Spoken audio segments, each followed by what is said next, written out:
ಕನಕಪುರ ಹೈನು ಉದ್ಯಮವನ್ನು ಗ್ರಾಮೀಣ ಪ್ರದೇಶದಲ್ಲಿ ಮತ್ತಷ್ಟು ಅಭಿವೃದ್ಧಿಪಡಿಸುವ ಮೂಲಕ ರೈತರು ಹಾಗೂ ಯುವಕರ ಜೀವನ ಮಟ್ಟ ಸುಧಾರಿಸಬೇಕು ಎಂಬುದು ಒಮೂಲ್ ಅಧ್ಯಕ್ಷ ಡಿಕೆ ಸುರೇಶ್ ರವರ ಕನಸಾಗಿದೆ ಎಂದು ನಗರಸಭಾ ಮಾಜಿ ಸದಸ್ಯ ಹಾಗೂ ಸಂಘದ ನಿರ್ದೇಶಕ ಎಂ ಕಾಂತರಾಜು ಅಭಿಪ್ರಾಯವನ್ನು ವ್ಯಕ್ತಪಡಿಸಿದ್ದಾರೆ.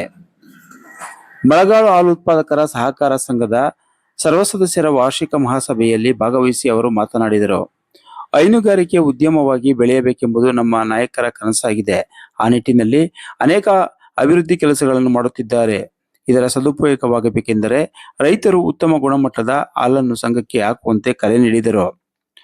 ಹಸುಗಳಿಗೆ ಸರಿಯಾಗಿ ಪಶು ಆಹಾರವನ್ನು ಕಾಲಕಾಲಕ್ಕೆ ಆರೋಗ್ಯ ತಪಾಸಣೆಯನ್ನು ಮಾಡಿಸುವುದರಿಂದ ಉತ್ತಮ ಗುಣಮಟ್ಟದ ಹಾಲನ್ನು ರೈತರು ಪಡೆಯಬಹುದಾಗಿದೆ. ಬೆಂಗಳೂರು ಹಾಲು ಒಕ್ಕೂಟದ ಕನಕಪುರ ಶಿಬಿರ ಕಚೇರಿಯ ಉಪವ್ಯವಸ್ಥಾಪಕ ಟಿಸಿ ಪ್ರಕಾಶ್ ತಮ್ಮ ಅಭಿಪ್ರಾಯವನ್ನು ವ್ಯಕ್ತಪಡಿಸಿದ್ದಾರೆ. ರೈತರು ತಾವು ಸಾಕಿರುವ ಹಸುಗಳಿಗೆ ಹೆಚ್ಚು ಒಣಗಿದ ಹುಲ್ಲನ್ನು ನೀಡಬೇಕು, ಮುಸರೆ ನೀರನ್ನು ನೀಡಬಾರದು. ನೀವು ವೈದ್ಯರ ಸಲಹೆಯ ಮೇರೆಗೆ ಕಾಲಕಾಲಕ್ಕೆ ಒಳ್ಳೆಯ ಗುಣಮಟ್ಟದ ಹಾಲು ಪಡೆಯಲು ಗೋದಾರ ಶಕ್ತಿ, ಖನಿಜ ಮಿಶ್ರಣ, ಪಶು ಆಹಾರಗಳನ್ನು ಸಮಯಕ್ಕೆ ಸರಿಯಾಗಿ ನೀಡುವಂತೆ ಕರೆ ನೀಡಿದರು. ವಿಸ್ತರಣಾಧಿಕಾರಿ ನೇತ್ರಾವತಿ ಮಾತನಾಡಿ, ಪ್ರಸಕ್ತ ಸಾಲಿನಲ್ಲಿ ಸಂಘವು ಒಳ್ಳೆಯ ಲಾಭಾಂಶವನ್ನು ಗಳಿಸಿದೆ. ಪ್ರಸಕ್ತ ಸಾಲಿನಲ್ಲಿ 3,02,734 ರುಗಳ ನಿವ್ವಳ ಲಾಭವನ್ನು ಗಳಿಸಿದೆ ಎಂದು ಸಂಘದ ವಾರ್ಷಿಕ ವರದಿಯನ್ನು ಸಭೆಯ ಗಮನಕ್ಕೆ ತಂದರು. ಸಂಘದ ಕಾರ್ಯನಿರ್ವಾಹಕ ಹನುಮಂತ್ ಕುಮಾರ್ ಮಾತನಾಡಿ, ಇಲ್ಲಿಯವರೆಗೆ ಸಂಘವು ಗಳಿಸಿದ ಲಾಭಾಂಶದ ಜೊತೆಗೆ ವಿಧಾನ ಪರಿಷತ್ ಸದಸ್ಯ ಎಸ್ ರವಿ, ಶ್ರೀ ಧರ್ಮಸ್ಥಳ ಗ್ರಾಮೀಣಾಭಿವೃದ್ಧಿ ಸಂಘವು ನೀಡಿದ ಹಣಕಾಸು ಸಹಕಾರದೊಂದಿಗೆ ನೂತನ ಕಟ್ಟಡದ ಗೋದಾಮು ಕಟ್ಟಡವನ್ನು ನಿರ್ಮಿಸಲಾಗಿದೆ. ಇದು ನೀವು ಸಂಘಕ್ಕೆ ಸರಿಯಾಗಿ ಗುಣಮಟ್ಟದ ಹಾಲು ಸರಬರಾಜು ಮಾಡಿದ್ದರಿಂದ ಸಾಧ್ಯವಾಗಿದೆ. ಇದರಿಂದ ಮುಂದಿನ ದಿನಗಳಲ್ಲಿ 3.27% ಬೋನಸ್ ಅನ್ನು ನೀಡಲಾಗುವುದು. ಹಾಗೆಯೇ ಮತ್ತಷ್ಟು ಗುಣಮಟ್ಟದ ಹಾಲನ್ನು ಸರಬರಾಜು ಮಾಡುವಂತೆ ಕರೆ ನೀಡಿದರು. ಸಭೆಯಲ್ಲಿ ಪ್ರಭಾರಿ ಅಧ್ಯಕ್ಷರು ಸಂಘದ ವಾರ್ಷಿಕ ಮಹಾಸಭೆ ಅಧ್ಯಕ್ಷತೆಯನ್ನು ವರಲಕ್ಷ್ಮಿ ವಹಿಸಿದ್ದರು. ನಿರ್ದೇಶಕರಾದ R Venkatesh, MP Ravi, Venkataramana Swamy, T Jayaramu, SP Anil Kumar, Puttaraju, Ramasanjeevaiah, Ramesh, CV Uma ಉಪಸ್ಥಿತರಿದ್ದರು. ಹಾಲು ಪರೀಕ್ಷಕ ಎಂಪಿ ನಾಗೇಶ್, ಗುಮಾಸ್ತ ಎಂಬಿ ಅವಿನಾಶ್ ಉಪಸ್ಥಿತರಿದ್ದರು. ಅದೊಂದು ಯಾಕೆಂದ್ರೆ ಈಗ ನೀವು ಲೋನ್ ಬಗ್ಗೆ ಹೇಳಿದ್ರಿ. ಲೋನು ನಮ್ಮಲ್ಲಿ ಕೋಟಹಳ್ಳಿ ಭಾಗ, ಸಾತ್ನೂರು ಭಾಗ 2-3 ಅಂತ ಕೊಟ್ಟಿದ್ದೀವಿ. ನಮಗೆ 80% ಇತ್ತು. 40-70 ನಾವೇ ಕರ್ಕೊಂಡೋಗಿದ್ದೀವಿ. ಎಲ್ಲಿಗೆ? ನಾವು ಹರಿಯಾಣಕ್ಕೆ ನಾನು ಕರ್ಕೊಂಡೋಗಿದ್ದೀನಿ. 3 ಬ್ಯಾಚಲ್ಲಿ ಬಂದಿದ್ದು ತಗೊಂಡೋದು. ಆಮೇಲೆ ಮೊನ್ನೆ 5 ಉಳ್ಕೊಂಡಿತ್ತು. ಅಂದರೆ 1.5 ವರ್ಷ ಹಿಂದೆ. ಈಗಲ್ಲ 5 ಒಂದು ತಾಲೂಕು ಕಡೆ ನಮ್ಗೆ 5 ಅದೇ ಇದು ಮಾಗಡಿಗಳಿದ್ದು. ಅಲ್ಲಿ ತಪ್ಪಾಗಿ ಮಾಡೋದು 80% ಕೊಡ್ತೀನಿ ಅಂದ್ಬಿಟ್ಟಲ್ಲಿ 5 ನಮ್ಮ ತಾಲೂಕು ಕಳಿತು. ಎಲ್ಲ ತಾಲೂಕು ಸೇರಿಸಿ ನಾವೇನು ಮಾಡೋದು, ಆಗ ತಗೊಳಕ್ಕೆ 5ಕ್ಕೆ ಹೋಗಿ ತರೋಕ್ಕಾಗಲ್ಲ. ಅಲ್ಲಿಗೆ ದುಡ್ಡು ಕಾಸ್ಟ್ ಜಾಸ್ತಿ ಬೇಕು ಅಂದ್ಬಿಟ್ಟು ನಾವೇನು ಮಾಡೋದು, ಬೇರೆ ಇಲ್ಲೇನು ಹೊರಗಡೆ ತಗೊಳ್ಳಿ ಅಂತ ಅಂದ್ಬಿಟ್ಟು ಹೂಕುಂದಲ್ಲಿ 5 ಹಸ್ಕೊಳ್ಳ ಹೂಕುಂದ ಮತ್ತು ಯಾವ್ದು ಪಕ್ಕದ 1-2 ಊರುಗಳಲ್ಲಿ 5 ಹಸು. ಯಾಕೆಂದ್ರೆ ಅಲ್ಲಿ ಅಕ್ಕಪಕ್ಕ ಇದರಿಂದ ಅಲ್ಲಿ 5 ಹಸು ಇದು ಕೊಡ್ಸಿದ್ದೀವಿ. ಮಾಡ್ತಾರೆ ಹೇಳಿ ನಿಮಗೆ. ಈಗ ನಮಗೆ ಹೂಕುಂದಲ್ಲಿ 800 ಲೀಟ್ರ್ ಚಿತ್ರ ಬರ್ತಾಯಿದ್ದೀಗ. ಮತ್ತು 350-400 ಇತ್ತು ಹಾಲು ನಾಟಿ ಹಸಿಂದ. ಆಮೇಲೆ ಅವರವರೇ ತಂದವ್ರಿಗೆ ಅಲ್ಲಿ ಯಾವುದು ಹೂಕುಂದ, ಭೂವಳ್ಳಿ, ಕಾಡಹಳ್ಳಿ, ಹಲಸೂರು, ಆಮೇಲೆ ಕೊಕ್ಕರೆ ಹೊಸಳ್ಳಿ ಅವ್ರು ಯಾರೋ ಮಾರೇಗೌಡರು ಮಗ. ಈಗ ಒಂದು ಫಸ್ಟು 15 ಲೀಟ್ರು ನನ್ನ ಗಾಡಿ ಕಳ್ಸೋರು ಕಳ್ಸೋಕ್ಕಾಗಲ್ಲ ಅಂತ ಹೇಳಿದ್ವಿ. ಅವ್ರಿಗೆ ಅವರು ಅಧ್ಯಕ್ಷರಿಂದ ಹೇಳಿಸೋರು ಆಗಲ್ಲ ಅಂತ ಹೇಳಿದ್ವಿ. ಈಗ ಅವರು 40-50 ಲೀಟ್ರ್ ಮಾಡೋರು. ಹಂಗೆ ಬರ್ತದೆ ಗಾಡಿ ಅವ್ರಿಗೆ ಇದು ಮಾಡಿದ್ರು. ಇನ್ನೂ ಅವರು 200 ಲೀಟ್ರ್ ಮಾಡ್ತೀವಿ ಅಂತ ತಂದವ್ರೆ. ತರ್ತವ್ರೆ. ಮಾಗಡಿ ಹತ್ರ ಯಾವುದೋ ಒಂದು ಫಾರಮ್ ಇದೆ, ಅವ್ರಿಗೆ ಅಡ್ರೆಸ್ ಕೊಟ್ಟಿದ್ದೆ ಅವರಿಗೆ. ಅಲ್ಲಿ ಯಾಕೆಂದರೆ ಸ್ವಲ್ಪ ದಿನವರ ರೇಟಲ್ಲಿ ಸಿಗ್ತಾವಲ್ಲಿ ತಂದು ಕಟ್ಕೊಂಡು ಇದು ಮಾಡಿ ಅಂತ. ಈಗ ಅಲ್ಲೋದ್ರೆ ಮೋಸ ಆಗ್ತದೆ. ಯಾಕೆಂದರೆ ಅಲ್ಲಿ ಫಲ ಇರ್ತದೆ ಅಂತ ಕೊಟ್ಟಿರ್ತಾರೆ, ಹಾಲು ಚೆನ್ನಾಗಿ ಬರ್ತದೆ ಅಂತ. ಇಲ್ಲಿ ಬಂದಾಗ ತೊಟ್ಟೋಯ್ತು ಅಂತಂದಾಗ ನಮಗೆ ಶ್ರುತಿ ಕೊಡೋದು ಅವರು. ಹರಿಯಾಣ, ಗುಜರಾತ್ ತಗೊಂಬಂದರೆ ಈಗ ಇಲ್ಲಾದರೆ ವಾಪಸ್ ಹೊಡಿಬೋದು ಅಂತೇಳಿ ಅವ್ರು ಇದು ಮಾಡಿಸಿದ್ರು. ಈಗ ಅವರು ಒಂದು 50 ಆಗ್ತಾರೆ, 100-200 ಲೀಟ್ರ್ ಮಳೆ ಮಾಡ್ತೀನಿ ಅಂತ ನಾನು ಹೇಳೋರು. ತರ್ಸೋಕ್ಕೆ ಅವ್ರು ಹೇಳಿದ್ದಾರೆ, ಬರ್ತವೆ. ಹಾಗೆ ನೀವು ಸ್ವಲ್ಪ ನಿಮ್ಮ ಬಗ್ಗೆ ನಿಮ್ಗೆ ಯಾರೋ ಹುಡುಗರು ಪರಿಚಯ ಇರೋದಿತ್ತು, ನಿಮ್ಮ ಫ್ರೆಂಡ್ಸ್ ಹತ್ರ ನೀವು ಸ್ವಲ್ಪ ಇಂಪ್ರೂವ್ ಮಾಡಿಸಿ ಹಸ್ಗಳನ್ನ ಹೇಳ್ತದಪ್ಪ ನಿಮಗೆ ತರ್ಸ್ಕೊಂಡು ಇದು ಮಾಡಿಸಿ. ನಮ್ಮದು ಒಕ್ಕೂಟದಿಂದ, ಯಾಕೆಂದರೆ ಏನದು ನಮ್ಮ ಇದರಲ್ಲ ಕೇಂದ್ರ ಸರ್ಕಾರ ಯೋಜನೆ, ಅಲ್ಲಿಂದ ಕೇಬೆಟ್ ಕೊಟ್ಟು ಕೇಬೆಟ್ನಿಂದ ಒಕ್ಕೂಟ 40,000 ರೂಪಾಯಿ, ರೈತರು 40,000 ರೂಪಾಯಿ ಕೊಡೋದು 80,000 ರೂಪಾಯಿ. ಅದನ್ನು ನೀವು ಕೂಡ ಬಂದು ಹರಿಯಾಣದಲ್ಲಿ ನಾವು ರೈತರುಗಳನ್ನ ಕರ್ಕೊಂಡೋಗಿ ಅಲ್ಲಿ ಟ್ರೈನಲ್ಲಿ ಕರ್ಕೊಂಡೋಗಿ ಅಲ್ಲೇ ಇರಿಸಿ ಅವರು ಹೊಸ ನೋಡಿ ಒಕ್ಕೂಟ ತಂದಿದ್ದು. ಅದು ಗೊತ್ತಾಯ್ತಾಗ ಇಲ್ಲಿಗೆ ಆರೋಳಿ ಭಾಗ ಮತ್ತು ಯಾವುದು ನೆಲಮಂಗಲ ಮಾಗಡಿ ಆ ಕಡೆಗೆಲ್ಲ ಕರ್ಕೊಂಡೋಗಿ ತರಿಸಿ ಇದು ಮಾಡಿದ್ರು. ಆ ಕಡೆಗೆಲ್ಲ 3,000-4,000 ಲೀಟರ್ ಬರ್ತದೆ. ನಮ್ಮಲ್ಲೇ ಕಡಿಮೆ 88 ಲೀಟರ್ ನಮ್ಗೆ ಬಿಟ್ಟಿರೋದು. ಅದಕ್ಕೆ ನಿಮ್ಗೆ ಹೇಳ್ತಾ ಇರೋದು ಅದನ್ನು ಯಾವುದೇ ಒಂದು ಇಲ್ಲ. ನೀನು ಅದು ನನಗೆ ವಾಟ್ಸಪ್ ಕಳಿಸ್ಕೊಂಡಿದ್ದೆ, ಅದು ನೋಡಿದ್ದೀನಿ. ಆ ಸ್ಕೀಮು ಸದ್ಯ ಇಲ್ಲ ಅದು, ಆಯಿತಾ? ಇಲ್ಲ. ನಮ್ಮ ಈ ಭಾಗದಲ್ಲೂ ಕೂಡ ಹಾಲು ನಮಗೆ A to ಮಿಲ್ಕ್ ಬೇಕು ಅಂತಂತಂದ್ರೆ ನೀವು ಸಹಾಯಧನ ಕೊಡಬೇಕು, ಮತ್ತೆ ಪ್ರತಿಯೊಬ್ಬ ಗ್ರಾಹಕರು ಕೂಡ ಹೇಳಬೇಕು. ನೀವು ದೇಶಿ ತಳಿ ಹಸುಗಳನ್ನ ಸಾಕಿ ಅದಕ್ಕೆ ಸಬ್ಸಿಡಿ ಹಣ ಆಯ್ತು ಅಂತ ಹೇಳಿದ್ರೆ ನಾವು ಸಾಕ್ತೀವಿ, ಮತ್ತೆ ಹಾಲು ಕೂಡ ಜಾಸ್ತಿ ಬರುತ್ತೆ. ನಾವೇ ಬಂಡವಾಳ ಹಾಕಿ ನಾವೇ ಸಾಕ್ಬೇಕು ಅಂತ 35 ರೂಪಾಯಿ ಕೊಡ್ತೀವಿ ಹೆಚ್ಚ ಬಸ್ಗಳು ಹಾಲುಗಳಿಗೆ, ಜರ್ಸಿ ಹಾಳುಗಳಿಗೆ. ಅದ್ರ ಮತ್ತೆ 70 ರೂಪಾಯಿ ಬರ್ತದೆ ಅಂತಾರೆ, ಸಾಕ್ತಾರೆ ಎಲ್ಲರೂ. ನೀವು ಸಹಾಯಧನ ಮಾಡ್ಕೊಡಿ ಸರ್. ಈಗ ಬಂದಿದ್ದ ಅನುದಾನ ಮುಗಿದಿದೆ, ಇಲ್ಲ ಈಗ ಅದಕ್ಕೆ ಬಂದಾಗ ನಾವು ಹೇಳ್ತೀವಿ. 2 years ಬ್ಯಾಕ್ ಅಲ್ಲಿ ಕೊಟ್ಟಿದ್ರಿ, 7 ಸೈಡ್ ಕೋಲ್ಡ್ ಸೈಡ್ ಅಂತಂದ್ರೆ 2 years ಇಂದ ಅನುದಾನ ಯಾವ ಬಂದೇ ಇಲ್ಲ ಸರ್. ನೀರು ಬಂದಿಲ್ಲಪ್ಪ, ಕ್ಲಿಯರ್ ಆಗೋಗಿದೆ. ಯಾರೇ ಹೇಳುತ್ತಿದ್ದೆ ಯಾವಾಗ ಮಾಡ್ಕೊಡ್ತೀರಾ ಸರ್? ಈಗ ಸರ್ಕಾರದಿಂದ ಬರಬೇಕದು, ನಮ್ಮ ಇದರಿಂದ ಆಗೋದಲ್ಲ, ಅದು ಒಕ್ಕೂಟದಿಂದ ಮಾಡೋದಲ್ಲ. ಕೇಂದ್ರ ಸರ್ಕಾರ ರಾಜ್ಯ ಸರ್ಕಾರದಿಂದ ಬರ್ತದೆ. ಒಂದು ಅರ್ಜಿ ಕೊಡುವ ಈ ತರ ನಮ್ಮ ಟೌನ್ಗೆ, ಯಾಕಂದ್ರೆ ಪಂಚಾಯತಿ ಲೆವೆಲ್ ಅಲ್ಲಿ ಎಲ್ಲಾ ತರದಲ್ಲೂ ಸಿಗುತ್ತೆ ಅವ್ರಿಗೆ. ಟೌನ್ ಅಲ್ಲಿ ಇರ್ತಕ್ಕಂಥ ಡೈರಿಗಳಿಗೆ ಯಾವುದೇ ಸೌಲಭ್ಯಗಳಿಲ್ಲ ಅಂತ ಹೇಳ್ಬಿಟ್ಟು ಅವ್ರು ಒಂದು ಅರ್ಜಿ ಕೊಟ್ಟು ಈ ತರ ಅವ್ರಿಗೆ ಮಾತ್ರ ಕೊಟ್ರೆ ಹೇಗೆ 50% ಇದನ್ನ ಸಬ್ಸಿಡಿನ ಟೌನ್ ಅಲ್ಲಿ ಇರೋ ಡೈರಿಗಳಿಗೂ ಕೊಡಿ ಅಂತ ಅರ್ಜಿ ಕೊಡ್ಸೋಣ. ನಮ್ಮ ಮೆಂಬರ್ಸ್ ಎಲ್ಲ ಸೈನ್ ಮಾಡಿಸಿ ಅದಕ್ಕೆ ದಾರಿ ಮಾಡ್ಸೋಣ. ಬಿಡಿ ಸರ್, ನೀವೇ ಮಾಡಿಸಿ ಚೆಕ್ ಕೊಡ್ಕೊಂಡು ಜನ ಸೈನ್ ಮಾಡಿಸಿ ಕೊಡಿ ಸರ್. ಡೈರೆಕ್ಟ್ ಯಾರು ನಿಮ್ಮೂರಲ್ಲಿ ಕೃತಕರ್ಮ ಟ್ರೈನಿಂಗ್ ಹೋಗ್ತೀರಾ ಹುಡುಗರುಗಳು, ಯಾರು ಹುಡುಗರು ಟ್ರೈನಿಂಗು PUC ಡಿಗ್ರಿ ಓದಿರೋರು ಈಗ ನಿಮ್ಮ ರಾಮಚಂದ್ರ ಬಗ್ಗೆ ಕಂಪ್ಲೇಂಟ್ ಮಾಡಿ ನಿಮ್ಮೂರಲ್ಲಿ ನಿಮ್ಮೂರ ಸಂಘದಲ್ಲಿ ಅಟೆಂಡರು, ಅದಕ್ಕೋಸ್ಕರ ಯಾರಾದ್ರೂ ಇನ್ಫಾರ್ಮೇಶನ್ ಮಾಡಕ್ಕೆ ಟ್ರೈನಿಂಗ್ 1 ತಿಂಗಳು ಟ್ರೈನಿಂಗ್ ಇರ್ತದೆ. ಟ್ರೈನಿಂಗ್ ಮಾಡಿದ್ರೆ ಟ್ರೈನಿಂಗ್ ಮಾಡಿ ನಿಮ್ಮ ಊರಲ್ಲೂ ಮಾಡ್ಬೋದು. ಒಂದು 5-6 ತಿಂಗಳು ಚೆನ್ನಾಗಿ ಅವನಿಗೆ ಎಕ್ಸ್ಪೀರಿಯನ್ಸ್ ಬಂದ ಮೇಲೆ ನಾವು ಒಂದಷ್ಟು ಊರುಗಳು ಕೊಡ್ತೀವಿ. ಅಥವಾ ಆಯ್ತಾ, ಊರುಗಳು ಹೋಗಿ ಮಾಡ್ಕೊಳ್ಬೇಕು. ಒಂದು ಸಂಘದಿಂದ 450 ರೂಪಾಯಿ ಸಿಗ್ತದೆ ತಿಂಗಳಿಗೆ ಹೊರಗಡೆ. ಅವ್ರು ಯಾರು ಮಾಡ್ತಾರೆ ಅವ್ರಿಗೆ. ಆಮೇಲೆ ಸೆಮೆನ್ ಮಾಡಿದ್ರೆ ಅವ್ರಿಗೆ 25 ರೂಪಾಯಿ, ಒಂದು ಸೆಮೆನ್ಗೆ 25 ರೂಪಾಯಿ ಸಿಗ್ತದೆ. ಮತ್ತೆ PD ಅಂತ ಬರ್ತದೆ ಮುಂದಕ್ಕೆ, ಫಲ 3 ತಿಂಗಳಾದ್ಮೇಲೆ ಫಲ ಚೆಕ್ ಮಾಡ್ತೀವಿ, ಅದಕ್ಕೊಂದ 20 ರೂಪಾಯಿ. ಕರು ಹಾಕಿದ್ರೆ 30 ರೂಪಾಯಿ, ಅವ್ರಿಗೆ 80-85 ರೂಪಾಯಿ ಸಿಗ್ತದೆ. ಒಂದು ಸೆಮೆನ್ ಮಾಡೋದು ಕರು ಹಾಕೋರ್ಗು ಕರೆಕ್ಟಾಗಿ ನಮ್ಮದು ಒಂದು ಭಾರತ ವರ್ಷದಲ್ಲಿ ಹಾಕೋತಿದೆ ಎಂಟ್ರಿ ಮಾಡ್ಕೊಂಡು ಸ್ವಲ್ಪ ಓದಿರ್ಬೇಕು. PUC ಓದಿ ತಿಳುವಳಿಕೆ ಅಂತ ಆಗಬೇಕು. ಅದು ಆಯ್ತಾ, ಹಂಗೆ ಅವರು ತಿಂಗಳಿಗೆ ಅವರು ಒಂದು 100-200 ಮಾಡಿದ್ರೆ ಈಗ ನಿಮ್ಮ ಸಂಘದಲ್ಲಿ ಆಗಲ್ಲ ಬಿಡಿ. ಒಂದು 15-20 ಆಗೋ ತಿಂಗಳಲ್ಲಿ ಒಂದು 5-6 ತಿಂಗಳು ಅವ್ನಿಗೆ ಏನು ಸಿಗಲ್ಲ, 15 ತಿಂಗಳು. ಆಮೇಲೆ ನಿಮ್ಮ ಸಂಘದಲ್ಲೇ ದುಡ್ಡು ಕೊಡಲ್ಲ ಅವ್ರಿಗೆ. ನೀವು ಅದನ್ನ ಮಾಡ್ಕೊಂಡು ಹೋದ್ರೆ ನೀವು ಒಂದು 10 ಸಂಘನ 8 ಸಂಘ ನಾವು ಕೊಡ್ತೀವಿ ಸುತ್ತ ಸರೌಂಡಿಂಗ್. ನೀವು ಅದಕ್ಕೆಲ್ಲ ಕ್ಲೀನಾಗಿ ನೀವು ರೈತರು ಮನೆಗಳು ಹೋಗಿ ಕಟ್ಟಾಗಿ ಮಾಡ್ಕೊಂಡ್ಬಂದು ಅವ್ರ ಹತ್ರ ವಿಶ್ವಾಸವಾಗಿ ಕಟ್ಟಾಗಿದ್ದರೆ ನೀವು ನಿಮ್ಗೆ ಏನಾಯ್ತದೆ, ಜನಗಳು ಚೆನ್ನಾಗಿ ಸ್ಪಂದಿಸ್ತಾರೆ. ಅದಾಯ್ತಾ, ಆಗ ವ್ಯಕ್ತಿ ಒಳ್ಳೆಯವರು ಅಂತ ಇದು ಮಾಡ್ತಾರೆ. ಆಗ ಇನ್ಫಾರ್ಮೇಷನ್ ಮಾಡಿದಾಗ ನಿಮಗೆ ಒಕ್ಕೂಟದಿಂದ 2,000 ರೂಪಾಯಿ ಸಿಗ್ತದೆ. ಇದಲ್ದೇನೆ ನಾನು ಏನು 80-85 ರೂಪಾಯಿ ಅಲ್ದೇನೆ ಪ್ರತಿ ತಿಂಗಳು ಇನ್ಸೆಂಟಿವ್ ಅಂತಾನು ಕೊಡ್ತಾರೆ. ಅದರಿಂದ ಅನುಕೂಲ ಚೆನ್ನಾಗಿದೆ. ಆದರೆ ಗಟ್ಟಿಗಿರೋ ಹುಡುಗರು ಆಗಬೇಕು. ಯಾರಾದ್ರೂ ನಮ್ಮೂರಲ್ಲಿ ಎಲ್ಲರೂ ಇರ್ಬೇಕಾದ್ರೆ ಹೇಳಿ, ನಮ್ಮಲ್ಲಿ ಟ್ರೈನಿಂಗ್ ಇರ್ತದೆ 1 ತಿಂಗಳು ಬೆಂಗಳೂರಿನಲ್ಲಿ KMF ಇದೆಯಲ್ಲಿ. ಅಲ್ಲಿ ಒಳಗಡೆ ಟ್ರೈನಿಂಗ್ ಇರ್ತದೆ. ಟ್ರೈನಿಂಗಿಗೆ ನಾವು ಹೇಳ್ತೀವಿ ಡೇಟು, ನಿಮ್ಮ ಸೆಕ್ರೆಟರಿಗೆ ಹೋಗಿ ಮಾಡ್ಕೊಬಂದು ನಿಮ್ಮ ಊರಲ್ಲೇ ಮಾಡ್ಬೋದು. ಯಾರು ಇದ್ರೆ ನಮ್ಗೆ ಅದೊಂದು ಮಾಹಿತಿ ನೀವು ಹೇಳಿ. ಇನ್ಸಮಿನೇಷನ್ ಮೊದಲು 50 ರೂಪಾಯಿ ಇತ್ತು ಕ್ಯಾಪಿಟಲಿ. ಆಗ ನಾವು ಕನ್ವೆನ್ಷನ್ ಗಂಟೆ ಇರ್ಬೋದು ಕರು. ಅದು ಇಂಥ ಕರು ಆಗ್ತದೆ ಅಂತ ಹೇಳೋಕ್ಕಾಗ ಒಂದು 60 ಭಾಗ ಓರ್ಗರುಗಳು, 40 ಭಾಗ ಹೆಣ್ಗಳ ಮಾತ್ರ ಆಗಿರ್ತದೆ. ಈಗ ನಮ್ಮ ಒಕ್ಕೂಟ ಅಧ್ಯಕ್ಷ ಬಂದ ಮೇಲೆ ಇದು ಸೆಂಟ್ರಲ್ ಗೌರ್ಮೆಂಟ್ ಸ್ಕೀಮು. ಒಂದು ಸೆಮೆನು 1,800 ರೂಪಾಯಿ ಇರ್ತದೆ ಒಂದು ಕಡ್ಡಿಗೆ. ಅದನ್ನ ಕೇಂದ್ರ ಸರ್ಕಾರ, ರಾಜ್ಯ ಸರ್ಕಾರ ಮತ್ತೆ KMF ಒಕ್ಕೂಟ ಎಲ್ಲ ಅನುದಾನ ಕೊಟ್ಟು ರೈತರು ಅನುಕೂಲ ಅಂತ 100 ರೂಪಾಯಿ ಮಾಡಿರೋದು. ಎಲ್ಲ ಕಡೆ ಸಬ್ಸಿಡಿ ಕೊಟ್ಟು ನಿಮಗೆ ಅದಾಯ್ತಾ, ಸಬ್ಸಿಡಿ ಕೊಟ್ಟು 100 ರೂಪಾಯಿ ಕೊಟ್ಟಿದ್ದಾರೆ. ಅದು ಏನು ಕಡಿಮೆ ರೇಟ್ ಅಲ್ಲ ಅದು. ಆಮೇಲೆ ಸುಮ್ಮನೆ ಒಂದು ಇದು ಮಾಡ್ಕೊಂಡು 100 ರೂಪಾಯಿದು ಬರೀ 8 ಕರೋಡು ಅಂತಂದೇ ಸೆಮೆನ್ ಇದು. ಅದರಿಂದ ಇದಕ್ಕೆ ನೀವು ಪ್ರತಿಯೊಬ್ಬರು ಇನ್ಫಾರ್ಮೇಷನ್ ಮಾಡಕ್ಕೆ ಬಂದಾಗ ಅವರು ಒಂದು ಚೀಟಿ ಕೊಡ್ತಾರೆ ಸ್ಟೆಪ್ಪು. ನಾನು ಅದನ್ನೇ ಮೊನ್ನೆನೂ ಈ ಮೀಟಿಂಗ್ ಆದಾಗ ನಾನು ಅದನ್ನು ಹೇಳಪ್ಪ ಹೋಗ್ತೀನಿ. ಇಲ್ಲಡೆ ಇಲ್ಲಿಂದು ಉಗ್ರಾಣ ಓಪನ್ ಇದ್ದಾಗೂ ಹೇಳಿದ್ದೀನಿ ನಾನು. ನೀವು ಅವ್ರ ಹತ್ರ ಚೀಟೀಸ್ಗಳೇ ರೆಸಿಪ್ಟು ಇನ್ಫಾರ್ಮೇಷನ್ ಮಾಡಿರ್ತಾರಲ್ವ, ನಿಮ್ಮ ಹೆಸರು ಇದೆಲ್ಲ ಹಾಕ್ಬಿಟ್ಟು ಒಂದು ಕಡ್ಡಿ ನಂಬರು, ಇದು ಎಷ್ಟು ತಾರೀಕು ಕೊಟ್ಟಿದ್ದೀನಿ ಸೆಮೆನ್ನ, ಆಮೇಲೆ ದುಡ್ಡು ಅಮೌಂಟ್ ಎಷ್ಟು ಅಂತ ಅಂದ್ಬಿಟ್ಟು ಇರ್ತದೆ.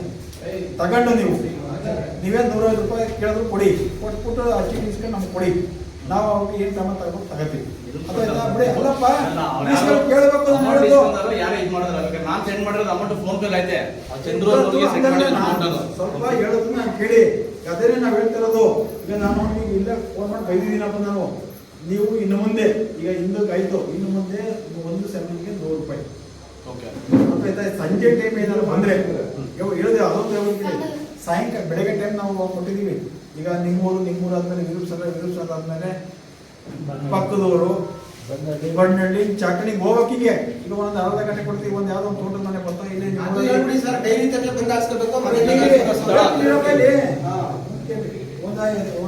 ಅರ್ಧ ಗಂಟೆಗೆ ಒಂದು ಟೈಮ್ ಹೆಚ್ಚು ಕಡಿಮೆ ಆಗ್ಬೋದು. ನೀವು ಅವ್ರ ಫೋನ್ ನಂಬರ್ ಇದ್ದ ತಗೊಂಡು ಬರ್ತಾನೆ ನಿಮ್ಮ ಊರಿಗೆ.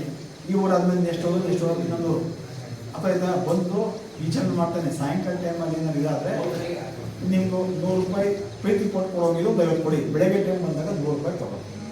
ಗೊತ್ತಾಯ್ತಾ? ಆದರೆ ಸ್ವಲ್ಪ ದೂರ ಆದರೆ ಕಷ್ಟ. ನಮ್ಗೇನು ಗೊತ್ತಾ, ಊರು ಪಕ್ಕ ಹಿಂಗೆ ಹೋಗ್ತೀವಲ್ಲ, ಈಗ ಅಕ್ಕಪಕ್ಕ ಇದ್ರೆ ಬಂದು ಮಾಡ್ಕೊಳ್ತಾರೆ. ಆಮೇಲೆ ಜೊತೆಗೆ ಸ್ವಲ್ಪ ಬಿಸಿನೀರು ಕೊಡಿ. ಇನ್ಸಮಿನೇಷನ್ ಮಾಡ್ಬೇಕಾದ್ರೆ ತಣ್ಣೀರು ಎಲ್ಲ ತೋಟ ಕಡಾಕೊಂಡಿದ್ದಾಗ ತಣ್ಣೀರು ಬಿಸಿನೀರು ಸಿಗಲ್ಲ. ತಣ್ಣೀರು ಕೊಡ್ತೀರಾ, ತಣ್ಣೀರು ಸೆಮೆಂಟ್ ಮಾಡಿದ್ರೆ 100ಕ್ಕೆ 100 ಭಾಗ ಅಸ ಫಲ ನಿಲ್ಲೋದು ಇರೋದೇ ಹೋಗಿ ಬಿಸಿನೀರನ್ನ ಕೊಡಬೇಕು. ಅದಾಯ್ತಾ? ನೀವು ಅದಕ್ಕೆ ನೀವು ಹಸ್ಕೊಂಡು ಏನಾದ್ರು ಇಟ್ಕೊಳ್ತು ಅಂದರೆ ಸ್ವಲ್ಪ ಮನೆ ತಕ್ಕ ಕಟ್ಟಾಕೊಂಡಿದ್ದು ಬಿಸಿನೀರು ಕೊಟ್ಟು ಮೈಸೂರು ಕೊಟ್ಟಾಗ ಏನಾಗ್ತದೆ, ಅವರು ಕ್ಲೀನ್ ಮಾಡ್ಕೊಂಡು ಕೈ ಹಾಕಿ ತಾಯಿಗೆ ಮಾಡ್ಕೊಂಡು ಅದನ್ನ ಏನು -196 ಡಿಗ್ರಿ ಟೆಂಪ್ರೇಚರ್ ಮೈನಸ್ ಇರ್ತದು ಸೆಮೆನ್ ಚೆಕ್ ಮಾಡೋದು. ಈಗ ಹೇಳ್ತೀನಿ, ಅದಕ್ಕೆ ಹೇಳ್ತದ್ದು ಅಷ್ಟು ಕಡಿಮೆ ಇರ್ತದೆ. ಅದು ತುಂಬ ಗಟ್ಟಿಯಾಗಿರ್ತದೆ. ನಾವು ನೀರು ಟೆಂಪ್ರೇಚರ್ 37 ಡಿಗ್ರಿ ಬಾಡಿ ಟೆಂಪ್ರೇಚರ್ ನಾವು ಹಾಕ್ದಾಗ ಏನಾಗ್ತದೆ, ಅದು ಆಕ್ಟಿವ್ ಆಗ್ತದಾಗ ಆಗ ನಾವೇನು ಮಾಡೋದು, ಸೆಮೆನ್ನ ಅವ್ರು ಹಾಕಿದ್ರೆ ನಿಮ್ಗೆ ಏನಾಗುತ್ತೆ, ಆಕ್ಟಿವ್ ಆಗಿದ್ದಾಗ ಗರ್ಭ ನಿಲ್ಲೋದಕ್ಕೆ ಒಂದು ಅನುಕೂಲ ಆಗ್ತದೆ. ನೀವು ಅಲ್ಲೇನಾದ್ರು ತೋರ್ತಾ ಇರುತ್ತೆ ಮತ್ತೆ ನೀರಿಲ್ಲ ಅಂತ ಹೇಳ್ತೀರ, ಆಗ ಆಯಿತು ಹಾಕು ಅಂತ ಅಂದ್ಬಿಟ್ಟು ಹಾಕ್ಸ್ಬಿಟ್ರೆ ಹಾಕ್ಸಿದ್ರು ಅಂತ ಮಾಡ್ಬೋದು. ಅದರಿಂದ ಆದಷ್ಟು ನೀವು ಏನಾದ್ರು ತೋಟದವೇ ಮನೆ ಐತೆ ಅಂದ್ರೆ ಅಲ್ಲೇ ಬಿಸಿಲು ಅಲ್ಲೇ ಕೊಡಿ, ಪರವಾಗಿಲ್ಲ. ಇಲ್ಲ ಅಂದ್ರೆ ಹಸ್ಕೊಳ್ಬಿಟ್ಟು ಬಂದು ನಿಮ್ಮ ಮನೆ ತಾವು ಕಟ್ಟಾಕೊಂಡು ಕರೆಕ್ಟಾಗಿ ಬಿಸಿನೀರು ನೀರನ್ನು ಕೊಟ್ಟು ಸೋಪು ಕೊಟ್ಟು ಕ್ಲೀನಾಗೆ ಕೈ ಹಾಕಿದ್ರು. ನಿಮ್ಮ ಹತ್ರ ಎಲ್ಲ ನಿಮ್ಮ ಸೆಕೆಂಡ್ ಇದೆ ಬೇಕಾದ್ರೆ ಕೇಳಿಸ್ಕೊಂಡು ಅವನೇನಾದ್ರು ಹಂಗೆ ಹಿಂಗೆ ಅಂದರೆ ನನಗೆ ಜೀರೋ ಬಂದ. ನಾನು ಈಗ ಆಲ್ರೆಡಿ ಮಾತಾಡಿದ್ರೆ ಆಮೇಲೆ ವಾಪಸ್ ಆದ್ರೂ ಇದು ಮಾಡಿಕೊಡು ಅಂತ ಅಂದ್ಬಿಟ್ಟು ಬಿಲ್ಲು ಕೊಡ್ಬೇಕು. ಅದಕ್ಕೆ ಸರ್ ಬರ್ತೀನಿ ಆಫೀಸಲ್ಲಿ ಮಾತಾಡ್ತೀನಿ ಅಂತ ನಾನು ಹೇಳಿದ್ದೀನಿ ಈಗ ಆಲ್ರೆಡಿ. ಈಗ ಅದರಿಂದ ನೀವು ಪ್ರತಿಯೊಬ್ಬರೂ ಸೆಮೆನ್ ಹಾಕ್ಸ್ಬೇಕು. ಆಮೇಲೆ 150 200 ಕೊಟ್ಕೊಡೋದು, ಆಮೇಲೆ ಅಷ್ಟು ಇಸ್ಕೊಡೋದು ನಾವು ನಿಮಗೆ ಬಿಡೋದು.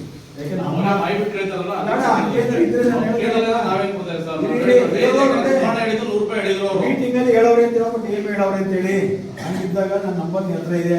ನೀತಲ್ಲ ಯಾರೇ ಆಗಲಿ ನನ್ನೇ ಇಸ್ಕೊಂಡಾಗ ಅವ್ರಿಗೆ ಹೇಳಿ DM ಹತ್ರ ಫೋನ್ ಮಾಡ್ಬೇಕಂತಿದ್ದ ಅವಂತೂ ನನ್ನ ನಂಬರ್ ಇದೆ, ಫೋನ್ ಮಾಡಿದಾಗ ನಾನು ಹೇಳ್ತೀನಿ. ಅದಾಯ್ತಾ?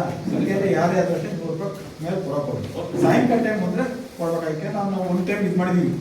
ಅದಾಯ್ತಾ? ನಿಮಗೆ ಅದು ಕೊಟ್ಟದು ಸರಿನಾ? ಇನ್ನೊಂದು 50 ರೂಪಾಯಿ ಎಕ್ಸ್ಟ್ರಾ ಸಾಯಂಕಾಲ ಟೈಮ್ ಅಂತ ಕೊಡಿ. ಯಾಕೆಂದರೆ ನಿಮ್ಮೂರಲ್ಲೇ ಇದ್ದರೆ ಒಬ್ರು ಮಾಡಿದರೆ ಬೆಳಗ್ಗೆ ಸಾಯಂಕಾಲ 2 ಟೈಮ್ ಹಾಕ್ಬೋದು. ಈಗ ಬೇರೆ ಊರಲ್ಲಿ ಏನು ಗೊತ್ತಾ, ಅವರು ಅಲ್ಲಿಂದ ತಿನ್ಬೋದು ಕಣ್ಣಿಗೆ ಅಂತ ಇದು ಮಾಡ್ತಾರೆ. ಮನೇಲಿ ಇರೋ ಹಸ್ಕೊಂಡು ಆಗಲ್ಲ. ಈಗ ಯಾರು ಹಸ್ಗಳನ್ನ ಈಗ 5 ಹಸ್ಗಳಿದ್ರೆ 6 ದಿವಸ ತಗೊಳ್ಬೇಕು ಹೊರಗಡೆಯಿಂದ. ಆಮೇಲೆ 10 ದಿವಸ 11ನೇ ಹಸು ನೀವು ಬೇರೆ ರಾಜ್ಯಗಳಿಂದ ತರಬೇಕು ಹಸ್ಗಳನ್ನ. ಯಾಕೆಂದರೆ ನಿಮಗೆ ರೆಕಾರ್ಡ್ಸ್ ಕೊಡಿ ಅಂತ ನಿಮ್ಮ ಬೇಕಾದ್ರೆ ನಿಮ್ಗೆ ಎಷ್ಟು ಜನ ಇರ್ತಾರೆ ಲಿಸ್ಟ್ ಕೊಡಿ ನಿಮ್ಮ ಸೆಕ್ರೆಟರಿಗಳಿಗೆ. ಅವರು ಬ್ಯಾಂಕ್ ಮ್ಯಾನೇಜರ್ ಬರ್ತಾರೆ. ಯಾಕೆ ನಮ್ಮ ಒಕ್ಕೂಟ ಅಧ್ಯಕ್ಷರು ಹೇಳೋರೆ ಬ್ಯಾಂಕ್ ಮ್ಯಾನೇಜರ್ ನಿಮ್ಮ ಸಂಘದಕ್ಕೆ ಇಷ್ಟನೇ ತಾರೀಕು ಅಂತ ನೀವೆಲ್ಲ ಒಂದು ಸಭೆ ಸೇರಿದ್ರೆ ನಿಮ್ಮಿಂದ ರೆಕಾರ್ಡ್ಸ್ಗಳು ಏನಿರಬೇಕು, ಯಾವ ರೀತಿ ಕೊಡ್ತೀವಿ, ಏನು ಪ್ರೊಸೀಜರ್ ಅಂತ ಅವರು ಎಲ್ಲರೂ ನಿಮ್ಗೆ ಹೇಳ್ತಾರೆ ಡೀಟೇಲಾಗಿ. ಆದರೆ ಹಸು ತಗೊಳ್ಳಾಗಬೇಕು. ಆಮೇಲೆ ಜೊತೆಗೆ ನಿಮ್ಮದು ತಿಂಗಳು ದುಡ್ಡು ಆನ್ಲೈನ್ ಬಿಲ್ಲಲ್ಲಿ ಕಟ್ ಮಾಡಿ ನಿಮ್ಮ ಕಾರ್ಯದರ್ಶಿಗಳು ಅವ್ರಿಗೆ ಜಮಾ ತಗೋಬೇಕು. ಅರ್ಥಾಯ್ತಾ? ಅದರಿಂದ ನೀವು ಸಾಕಕ್ಕೆ ಇಂಟ್ರೆಸ್ಟ್ ಇರೋರು ಸುಮ್ಮನೆ ನಮಗೆ ಏನೋ ಇವತ್ತು ಸಾಕ್ತೀವಿ ಇಸ್ಕೊಂಡು 1 ತಿಂಗಳು 2 ತಿಂಗಳು ಹೊಸ ಮಾಡ್ಕೊಳ್ಳೋ ಅಂತಕ್ಕೆ ಆಗಲ್ಲ. ಆ ಥರ ಏನಾದ್ರು ಇದ್ದರೆ ದಯವಿಟ್ಟು ಯಾರು ತಗೊಳ್ಕೋಬೇಡಿ ಅಂತ. ಯಾರಿಗೆ ಇಂಟ್ರೆಸ್ಟ್ ಇರ್ತದೆ ನೀವುಗಳು ಲೋನ್ಗಳು ಬೇಕಾದ್ರೆ ತಗೊಳ್ಳಿದ್ರು. ಅದಾಯ್ತಾ? ಈಗ ಆಮೇಲೆ ಇನ್ನೊಂದೇನು ಅಂತಂದರೆ ಸ್ವಲ್ಪ ಹಾಲಿನ ಗುಣಮಟ್ಟ ಬರಬೇಕು. ಯಾಕೆಂತಂದರೆ ಈಗ ನಿಮ್ಮಲ್ಲಿ ಸ್ವಲ್ಪ ಗುಣಮಟ್ಟ ಸ್ವಲ್ಪ ಒಂದ್ಸ ಬರ್ತದೆ, ಒಂದ್ಸ ಬರಲ್ಲ ಅಲ್ವಾ?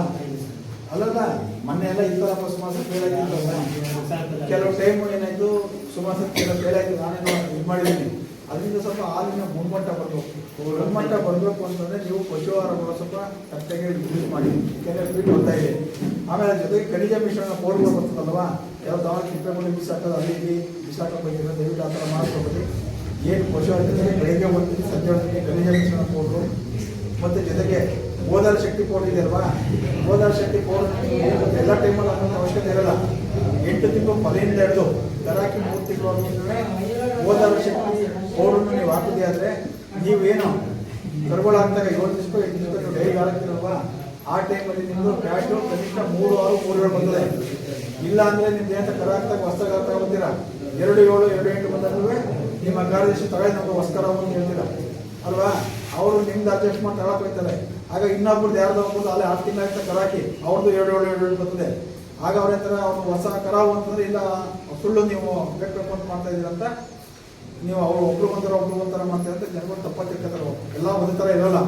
ಅದಕ್ಕೆ ಆದಷ್ಟು ಗೋದಾರ ಶಕ್ತಿ ಪೌಡರ್ನ ಹಾಕೋದ್ರಿಂದ ಹೊಸ ಕರಾವಾದರೂ ಕೂಡ HF ಪಸ್ಟಲ್ಲಿ 3-6-3-7-3 ಬರ್ತದೆ. ಜರ್ಸಿಗಳು 4-4-3 ಪ್ಯಾಟ್ ಬಂದೇ ಬರ್ತದೆ. ಯಾಕೆ ನಾವು ಅದನ್ನೆಲ್ಲ ಪರೀಕ್ಷೆ ಮಾಡಿದ್ದೀವಿ. ಅದರಿಂದ ಅದನ್ನು ಗೋದಾರ ಶಕ್ತಿ ಪೌಡರ್ನ ಆ ಟೈಮಲ್ಲಿ ಹಾಕಿ ಖನಿಜ ಮಿಶ್ರಣ ಮತ್ತು ಬ್ಯೂಟಿಸಕ್ ಅಂತ ಒಂಥರ ಪೌಡರ್ ಕೊಡ್ತೀವಿ.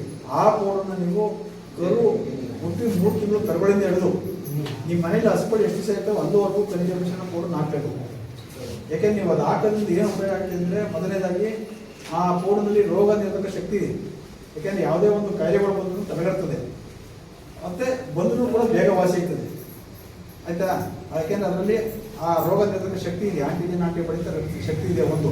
ಮತ್ತು ಜೊತೆಗೆ ನಿಮಗೆ ಗರ್ಭಕೋಶ ಬೆಳವಣಿಗೆ ಬರ್ತದೆ. ಈಗ ಕೆಲವರು ಹೇಳ್ತಿರಲ್ಲ ಫಲಾನಿಲ್ಲ ನಮ್ಮದು 5 ಸರಿ ಕೋರ್ಸು 6 ಸರಿ ಕೋರ್ಸು ಅಂತಿರಲ್ವಾ, ಗರ್ಭಕೋಶಗಳು ಚೆನ್ನಾಗಿ ಬೆಳವಣಿಗೆ ಬರ್ತದೆ. ಮತ್ತು ರೋಮಗಳು ಸ್ವಲ್ಪ ಕ್ಲೀನಾಗಿ ಬಾಡಿನಲ್ಲಿ 2 ಮೂಟೆ 2ನೇ ಬಹುಮಾನ 2 ಮೂಟೆ ಪಶುಹಾರ ಮೊದಲನೇ ಬಹುಮಾನ, 2ನೇ ಬಹುಮಾನ 1 ಮೂಟೆ, 3ನೇ ಬಹುಮಾನ 1 ಮೂಟೆ.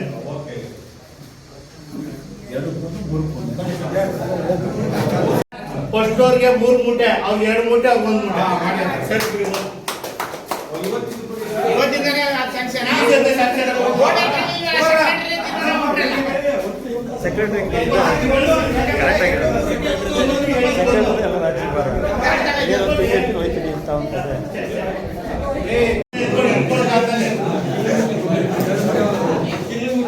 ಈಗ ಇಲ್ಲ ಬಿಡಿ ಸರ್, ಆಯ್ತು. ಮಾತಾಡ್ತೀರಾ? ಏನು ಮಾತಿಲ್ಲ.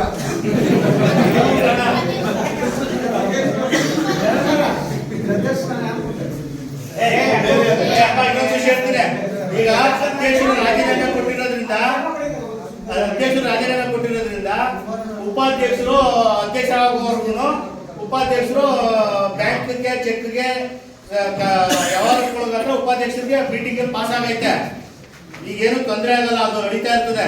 ನಾನು ಮೊನ್ನೆ ಈಗ CDO ಕೊಟ್ಟು ಬಂದಿದ್ದೀನಿ ಸರ್, ಅವರು ಪುಟಪ್ ಮಾಡೋರೆ ರೆಕಾರ್ಡ್ಗಳು ಎಲೆಕ್ಷನ್ ಅಧ್ಯಕ್ಷ ಬೋರ್ಡ್ ಆಗಿದ್ದು ರಾಜೀನಾಮೆ ಕೊಟ್ಟದ್ದು ಎಲ್ಲ ಕೊಟ್ಟಿದ್ದೀನಿ. ಅವ್ರು ಪುಟಪ್ ಮಾಡ್ತಾರೆ. ಸಹಕಾರ ಇಲಾಖೆಯವ್ರು ಬಂದು ಈ ಕೆಲಸ ಬಂದು ಎಲೆಕ್ಷನ್ ಮಾಡಿ ಅಧ್ಯಕ್ಷ ಆಯ್ಕೆ ಮಾಡ್ತಾರೆ. ಅಲ್ಲ, ಇವ್ರು ಯಾರು ಮಾತಾಡೋದು ಕೇಳೋದು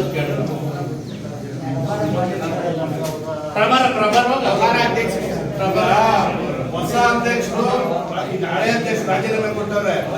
ಪ್ರೊಸೆಸಿಂಗ್ ಈಗ ನಡೆದಿದೆ, DR ಆಫೀಸ್ ಹೋಗಿದೆ. ಅವರು ಏನ್ ಮಾಡ್ತಾರೆ 15 ಡೇಸ್ ಒಳಗಡೆ ನೋಟಿಸ್ ಇಶ್ಯೂ ಮಾಡ್ತಾರೆ. ಅದಾದ್ಮೇಲೆ ಡೇಟ್ ಕೊಡ್ತಾರೆ ಎಲೆಕ್ಷನ್ಗೆ. ಆಮೇಲೆ ಡೇಟ್ ಆದ್ಮೇಲೆ ಹೊಸ ಅಧ್ಯಕ್ಷ ಆಯ್ಕೆ ಮಾಡ್ತಾರೆ.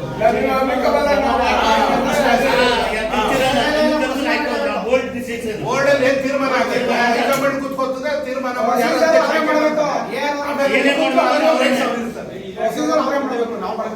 ಏನೇನು ಕೆಲಸಕ್ಕೆ ತಗೊಂಡ್ರು ಅವರೇ ಮಾಡಬೇಕು, ಏನಕ್ಕೆ ಮಾಡಿದ್ರು ಸಹಕಾರ ಇಲಾಖೆ ಮಾಡ್ಬೇಕು, ನಾವೇನು ಮಾಡೋದಿಲ್ಲ.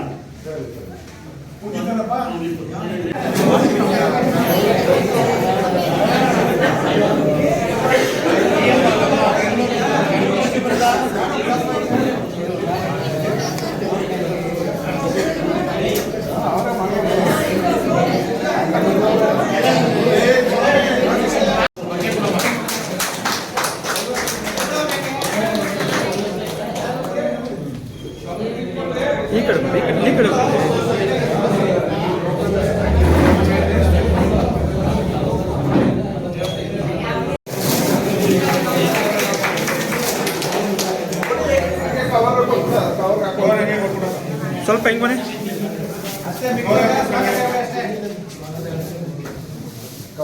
ನಾಗರಿಕರಿಗೆ ವಂದನೆಗಳು. ನಮ್ಮ ಡೈರಿ ಇನ್ನೂ ಉತ್ತಮವಾಗಿ ಬೆಳಿಬೇಕು.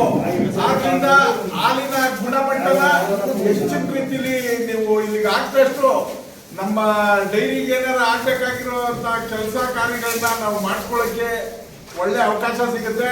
ಆದ್ರಿಂದ ಉತ್ತಮ ಗುಣಮಟ್ಟದ ಹಾಲನ್ನ ಹಾಕಿ ನಿಮಗೆ ಲೋನ್ ಬೇಕಾ ಲೋನ್ ಕೊಡ್ಸೋದನ್ನ ಈಗ ಇದನ್ನ ಮ್ಯಾಟ್ ಕೊಡಕ್ಕೆಲ್ಲ ಇದು ಮಾಡ್ತಾ ಇದ್ದಾರೆ. ನಿಜವಾಗ್ಲೂ ಹಸುಗಳಿಗೆ ತಗೊಂಡೋಗಿ ಮ್ಯಾಟ್ ಹಾಕಿ ದಯವಿಟ್ಟು ಒಳ್ಳೆ ರೀತಿಯಲ್ಲಿ ಹಸುಗಳನ್ನ ಸಾಕಿ ಬಂದಿರೋಲ್ಲ ಅವ್ರ ಹೊಸ ಕಟ್ಟಿ ಕಟ್ತಾರೆ. ನೀವು ಕರೀದ ಆದ್ರಿಂದ ದಯವಿಟ್ಟು ಊರಿನ ಎಲ್ಲ ಗ್ರಾಮಸ್ಥರ ಪರವಾಗಿ ವಂದನೆಗಳನ್ನ ಹೇಳ್ತಾ ಊಟ ಮಾಡ್ಕೊಂಡು ಹೋಗಿ ದಯವಿಟ್ಟು